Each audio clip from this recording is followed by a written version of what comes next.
Olá, esses são os Diálogos Luso-Atlânticos. Eu sou Rui Badaró, estou com João Massano e juntos, pela primeira vez, Diálogos Luso-Atlânticos que não são efetivamente luso-atlânticos, pois estou gravando de Roma e João, como sempre, pelo menos até o presente momento, falando de Lisboa. Tudo bem contigo, João? Tudo bem, Rui. E contigo também, presumo que sim, em Itália, sempre bom passear. Aqui tudo caminhando de vento em popa, João. Ótimo. Então, hoje falaríamos do tema que exige uma reflexão da tua parte, que é o que é que tu pensas dos resultados das eleições no Brasil, o que é que vai significar em termos de evolução futura do país. João, realmente demanda uma reflexão bastante profunda, densa e com muita atenção.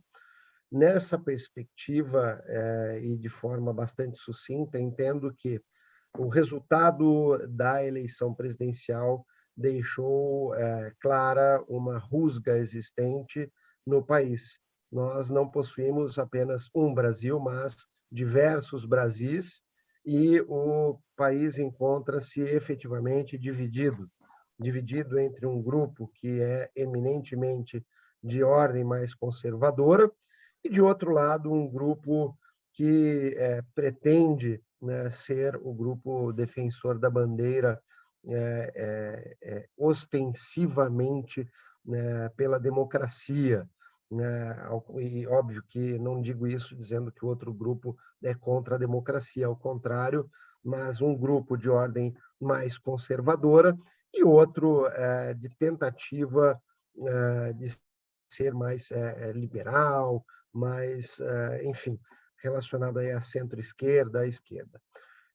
De outro lado, o que nós temos com relação a essas eleições é que, no presente momento, iniciou-se o processo de transição esse conduzido pelo vice-presidente eleito, Geraldo Alckmin, que possui, João, uma habilidade ímpar para tocar esses tipos de processos, conduzir esse processo de transição, o que faz com maestria. De outro lado, nós temos que, recentemente, durante a estruturação desse processo de transição, das pessoas que vão compor, né, esse processo de transição, nós tivemos, né, aí alguns nomes que já compuseram governos anteriores da esquerda, do PT, do atual presidente eleito, Lula, e parece-me é uma equipe bastante competente, hábil. A questão verificarmos como o mercado reagirá ante, ante a esse processo de transição no que Mas concerne aspectos deixa-me econômicos. Oi. uhum. Deixa-me só perguntar-te uma coisa, mas o processo está a ser pacífico ou está com sobressaltos? O processo de transição parece-me pacífico na medida do possível. O que ainda não acabou, João, efetivamente são aquelas fake news que dão conta de, a cada momento, de que ocorrerá uma intervenção militar no governo brasileiro, enfim, haverá um golpe. Então, dia sim, dia não, aparece algum factoide que dá conta de um golpe. E o relatório apresentado recentemente pelo Ministério da Defesa foi um relatório inusitado porque, né, diz que não houve fraude, mas diz que haveria um risco hipotético. Diz que não apurou, é um relatório de diz que não diz que, né, porque Uhum. alimenta aqueles que pretendem que haja uma intervenção militar, alimenta a vontade, né, os anseios, os desejos, e, de outro lado, em tese, atende os anseios do Tribunal Superior Eleitoral, visto que o próprio relatório diz que não houve qualquer tipo de fraude neste pleito, em que pese o risco eminente, o risco possível de existência. Então, isso significa que tu prevês que a transição seja pacífica, que as coisas corram normalmente? Na medida do possível, creio que sim, João, creio que sim, a não ser que eventualmente ocorra algo efetivamente danoso, assombroso, que pudesse aí romper qualquer ordem institucional. Caso contrário, dentro do limite das possibilidades, a transição ocorrerá de forma normal. E achas que vai ser fácil o país unir-se em torno de um novo presidente que tem só com ele metade do país, pelo menos em termos de votos? Essa será uma tarefa hercúlea, João, que nós saberemos apenas nos dias vindouros. Ok.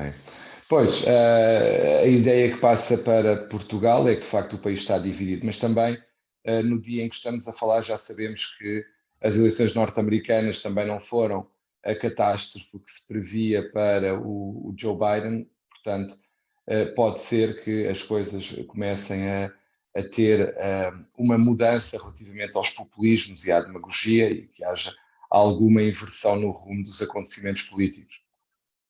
Não sei se concordas, se não, mas pode ser. Concordo, João, concordo. A expectativa na eleição do Senado norte-americano, enfim, na troca do Congresso, de certa maneira, a expectativa era que o Joe Biden sofreria uma derrota assaz. Todavia, isso não ocorreu. Alguns estados, salvo o melhor juízo, a Pensilvânia, aí ocorreram resultados diferentes do que imaginavam. Então, isso, como você bem disse, mostra que ainda não há uma vitória total do extremismo, há esperança no mundo. Tu achas que é possível haver um episódio como o do Capitólio mais próximo da altura da transição no Brasil, ou achas que isso é totalmente descabido? Parece-me descabido, João, no presente momento, mas as manifestações nas estradas e etc., tenho a leve impressão que foi o Capitólio brasileiro. Ok. Agora, falando especificamente do relacionamento entre o presidente, o atual presidente, porque ainda é presidente Jair Bolsonaro, e a Ordem dos Advogados brasileira, o que é que tu achas? Primeiro, como é que achas que foi esse relacionamento visto da forma institucional, se houve ou não um bom ou um mau relacionamento? E depois, se achas que o facto de agora vir o novo presidente, que poderá significar um novo estatuto para a advocacia e uma melhoria das relações institucionais entre o Estado e a Ordem.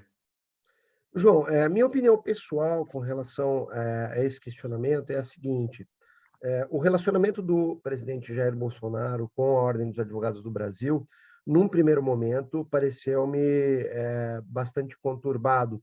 Conturbado porque, parece-me, houve pessoalização do relacionamento entre aquele que ocupava o cargo de bastonário aqui no Brasil, num primeiro momento, logo no início do mandato do presidente Jair Bolsonaro, e o próprio presidente da República, com trocas frequentes de farpas nas redes sociais entre ambos, algo que parece-me, se não inusitado, no mínimo inoportuno para quaisquer dos chefes, quaisquer dos presidentes, seja o bastonário, seja o chefe de Estado ou de governo brasileiro. Então, esse relacionamento, essa troca de farpas, sempre evidenciava as principais rusgas existentes, e, de um lado, apontava que o chefe de governo seria miliciano, que o chefe de Estado seria um lutador aí da época do coturno, da caserna, e, de outro lado, o chefe de governo, o presidente Jair Bolsonaro, na época, chamava o presidente da Ordem dos Advogados do Brasil, na época, de militante da esquerda, comunista e etc. E essa troca de farpas acabava sempre desaguando num assunto recorrente, qual seja a extinção do exame de ordem. Então, sempre que havia troca de farpas entre os dois, o projeto ou os projetos de lei que tramitam no Congresso Nacional visando a extinção do exame de ordem, de alguma maneira entravam em pauta, apareciam novamente na mídia e passavam a ser discutidos. E é fato, João, que no Brasil, fora os advogados regularmente inscritos nos quadros da Ordem dos Advogados do Brasil, em todo o país, nós temos mais de 2 milhões de bacharéis em direito que ou não conseguiram ou não quiseram se inscrever nos quadros da OAB. Portanto, diria que é um tema que também no Brasil se levanta, que é a questão dos acessos à Ordem dos Advogados, o exercício da profissão deve ou não ser regulado e ser, de alguma forma, verificado pelas ordens. Em Portugal também estamos a ter uma discussão relativamente ao papel das ordens e por isso é que eu achei que seria importante ouvir o que é que se passa aí. E, de facto, há alguma tentação para tentar limitar os poderes das ordens, às vezes, de uma forma que poderá fazer perigar até a própria profissão, porque se conseguirmos, se conseguirmos aceder à profissão sem exame, quem é que certifica a qualidade das pessoas que estão no mercado? Quem é que pode ter alguma forma, alguma intervenção antes da entrada de pessoas que muitas das vezes não têm a menor capacidade para entrar? Isso é um problema grave. A nossa profissão não é uma profissão qualquer, é uma profissão de interesse público que tem uma eminente função social, pelo que tem que ser regulamentada e deve ser regulamentado o seu acesso e tem que ter as prerrogativas que tem tido até aqui, porque isso faz parte da confiança que as pessoas têm em nós e não pode ser afetado. Permita-me um comentário, João. Claro. Esse é um assunto que preocupa-me muito. Preocupa-me muito porque no Brasil nós temos mais de 1.200 cursos de direito. Isso é um grande absurdo. Tá? Absurdo porque, em que pese haja a possibilidade do acesso à educação, no caso, à educação jurídica, esse excesso, esse excessivo número de cursos não necessariamente traduz em acesso à educação com qualidade, porque você não tem o mesmo número de professores bem formados que possam ensinar o direito e, portanto, formar novos bacharéis em direito, ciências jurídicas ou ciências jurídicas e sociais, que são os cursos que habilitam para se prestar o exame de ordem. De outro lado, parece-me que o exame de ordem, pelo menos no Brasil, é um mero exame de proficiência, onde é exigido o mínimo de conteúdo, ou seja, o mínimo mesmo, tanto com relação à parte geral, ou seja, as disciplinas todas que envolvem a formação jurídica, quanto à peça prático-profissional, em que é exigido do bacharel que conheça o mínimo necessário para se identificar e escrever uma petição, né, uma peça processual. E nessa perspectiva, por ser um mero exame de proficiência, nós não atestamos efetivamente o nível de profundidade de conhecimento teórico ou prático daquele que recém se inscreve. E no Brasil, uma vez inscrito nos quadros da OAB, no dia seguinte, esse novel advogado poderá sustentar perante a Suprema Corte brasileira. Não há também um filtro de atuação como existem em outros países, como, por exemplo, a Alemanha ou Estados Unidos. E isso preocupa-me bastante. Preocupa-me bastante porque, se, de um lado, a advocacia brasileira, em alguns aspectos, claudica, né, não consegue evoluir a contento, nós temos colegas que claramente percebe-se não dominam o vernáculo ou mesmo o direito. De outro lado, imagine que os bacharéis, que ultrapassam 2 milhões hoje, se não conseguiram passar no exame de ordem, né, que é um mero exame de proficiência, né, não possuem o mínimo de requisitos necessários para advogar. ou se não quiseram, daí foge até da análise do presente momento. E, por derradeiro, para não me estender mais, perceba que é de suma importância a existência desse exame, seja para filtrar, ainda que de forma superficial, aqueles que ingressarão numa profissão que, como você bem disse, possui munus público, possui finalidade pública e demanda muita atenção de quem atua nela, porque está envolvida direta ou indiretamente com o bem jurídico mais importante tutelado pela nossa Constituição, no caso do Brasil, a vida, e, partindo dessa premissa, não consigo enxergar a possibilidade de a advocacia não ter um filtro preliminar.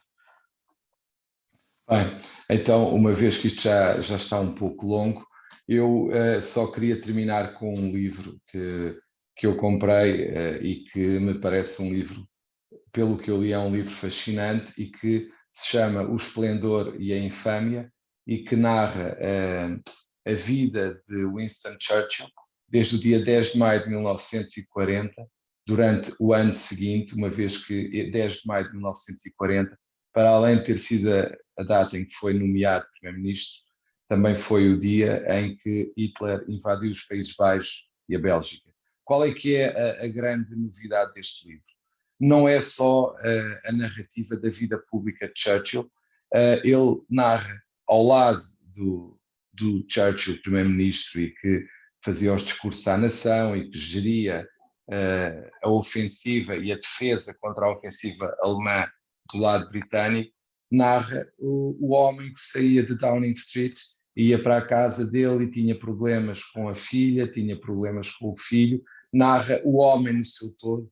Parece-me até agora uma obra fascinante, porque nos dá uma perspectiva diferente do Churchill, na medida em que nos mostra não só o homem público, como o homem que tinha frustrações, que tinha uma filha rebelde e que não aceitava a autoridade dele e que levantava problemas, do filho que estava casado e que tinha descoberto uma traição da mulher, e ele estava a gerir isso tudo ao mesmo tempo que geria a defesa de Hitler, contra Hitler. E isto, de facto, é um livro que nos diz que, afinal, os homens públicos também são homens, também têm fragilidades e, naturalmente, sofrem como todos nós. Não são só aquelas pessoas que aparecem na televisão, que falam na rádio, que aparecem nos jornais, também têm problemas pessoais. E era esta a nota, porque acho que é um livro que nos dá uma perspectiva fantástica sobre o homem e permite-nos conhecê-lo melhor.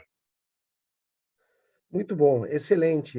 Esse livro, oportunamente, quero ouvir mais de ti sobre ele quando concluíres a leitura. Com certeza. E pronto, eu acho que deves concluir aí de Roma o nosso podcast e pronto, passo-te a palavra para o fim. Queridos que nos acompanham nos diálogos luso-atlânticos, hoje, excepcionalmente, ítalo-ibérico. E luso-itálico hoje, João. Um grande abraço a todos e até o próximo Diálogos Luso-Atlânticos. Nos vemos no próximo programa. Até à próxima.